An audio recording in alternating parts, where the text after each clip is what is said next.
O que aconteceu com a economia da Argentina? Fala, meu nobre! Quando olhamos para a Argentina, lembramos do tradicional tango, suas comidas, futebol e até mesmo da Copa do Mundo. Mas também vemos um exemplo de tudo aquilo que nenhum país quer se tornar.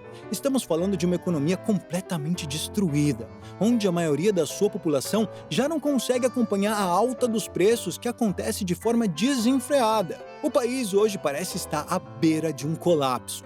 Pode parecer impossível de acreditar, mas um dia eles já foram extremamente ricos, sendo o maior exemplo de prosperidade da América Latina. Nesse vídeo você vai entender como a economia da Argentina chegou nessa situação.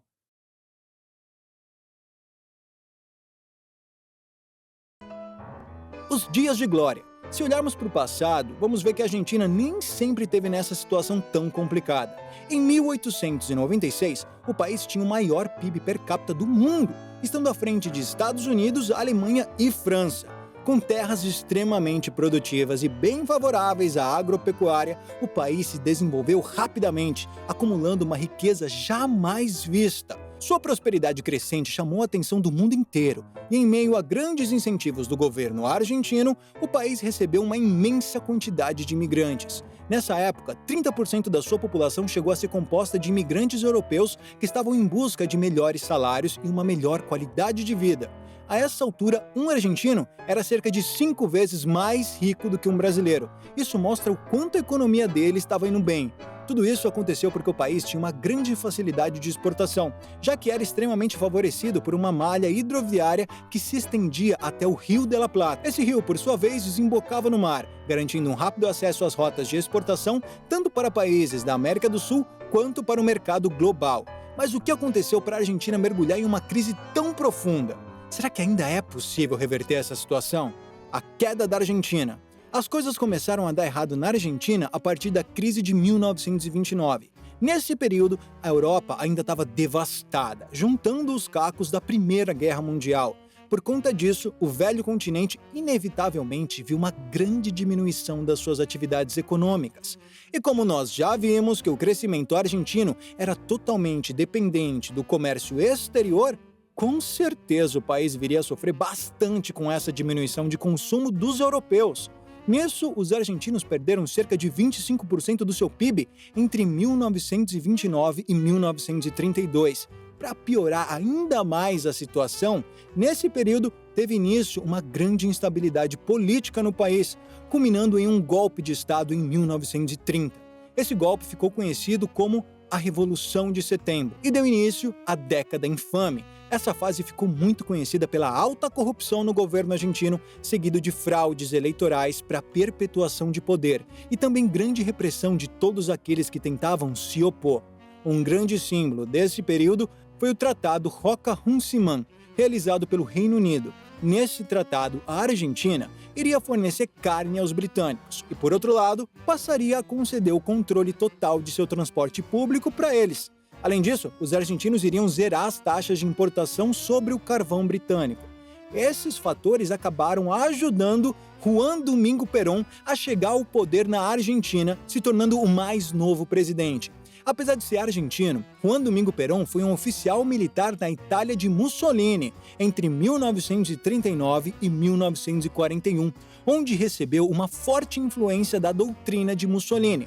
No meio dessa influência recebida, se destacava o modelo de distribuição de renda entre as classes sociais e a supervalorização do Estado como principal condutor do desenvolvimento econômico. Com isso, Perón com certeza não ia deixar de aplicar aquilo que aprendeu na Itália.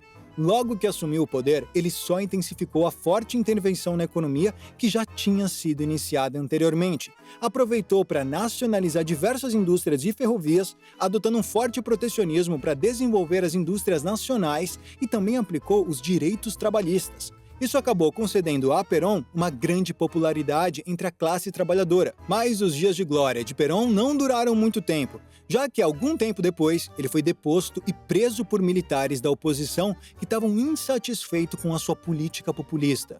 Mas acabou que a sua prisão gerou muitas revoltas populares que terminaram forçando a sua saída da cadeia e o retorno ao poder. Então ele foi eleito e assumiu o cargo de presidente da República novamente em 1946. Inicialmente, até que as políticas adotadas por Perón deram resultados. Os aumentos salariais da época colocaram a Argentina como a maior classe média proporcional da América Latina. Mas, a longo prazo, aquilo que surgiu com Perón nunca mais mudou. Agora, meu nobre, aproveite para se inscrever no canal e também deixe o seu like. Também se lembre de ativar as notificações para não perder nenhum dos próximos vídeos. Inflação e caos. Com os gastos públicos altamente excessivos que visavam financiar o bem-estar social, a inflação na Argentina passou a se tornar naturalmente alta. Para você ter uma noção real, a inflação média entre 1944 e 1974 foi de 26% ao ano. Isso fez com que a Argentina fosse ficando cada vez mais isolada, dificultando muito o restabelecimento de suas indústrias. Toda aquela melhoria inicial que o governo Perón causou, agora começava a ruir rapidamente. Além de todas as estatizações feitas pelo presidente, também foi criado o Instituto Argentino para a Promoção do Comércio, que era uma estatal responsável por controlar todas as importações e exportações na Argentina. Agora, todos os fazendeiros eram obrigados a entregar os seus produtos para essa estatal, para que ela então fizesse a intermediação entre os compradores. Então, os altos salários mínimos e os baixos retornos da produção tornaram os produtores extremamente frágeis frente à competitividade internacional. Isso, obviamente, gerou uma queda cada vez maior no país. E a corrente criada por Perón, o peronismo, foi tão forte que se estende até os dias de hoje. Dias atuais, com apoiadores de direita e esquerda, o peronismo ainda pode ser visto atualmente na Argentina. Sua filosofia é caracterizada por um alto populismo e excessivos gastos públicos. Isso é suficiente para entender o que causou o declínio econômico argentino. Podemos dizer que esse movimento, que se iniciou no século passado, foi um dos maiores responsáveis por mergulhar a Argentina na mais profunda crise já vivida em sua história. Hoje, eles estão colhendo os frutos de todos os erros cometidos por seus atuais e passados governantes. Um país que não consegue controlar o crescimento da máquina pública, mesmo enquanto o setor privado, que é responsável por produzir, está indo mal das pernas. Com certeza está fadado a ter sérios problemas ao longo da história. Para você ter uma ideia do quanto isso é verdade, a Argentina teve um déficit fiscal em 111 dos últimos 121 anos.